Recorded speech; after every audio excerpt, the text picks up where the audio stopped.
Dear friends, welcome to Worldwide Vehicles. This is Shengyang J8, Chinese Interceptor fighter aircraft.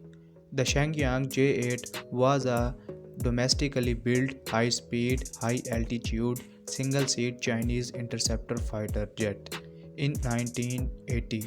It was designed by Shengyang Aircraft Corporation Design Institute for its primary users, the People's Liberation Army Air Force and the People's Liberation Army Naval Air Force. There are two engines fitted in this jet. The jet consumes 15,430 pound-force of power to fly in the sky.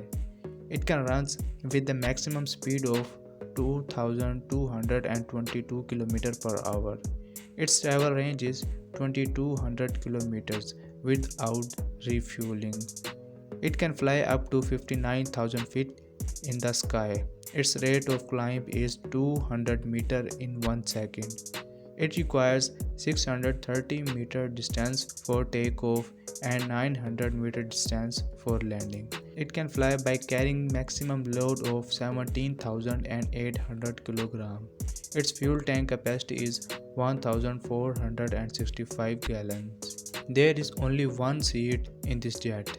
Its exterior length is 70.87 feet and tail height is 17.75 feet. There is a 23 mm machine gun in this jet. There are 6 underwing hardpoints and 1 centerline hardpoint with a capacity of 3 drop tanks. There are 50 mm or 90 mm rocket pods in this jet. There is a capacity of 2 anti-ship missiles in this jet. Okay friends, this was Shengyang J8 fighter jet. We will meet in our next video soon.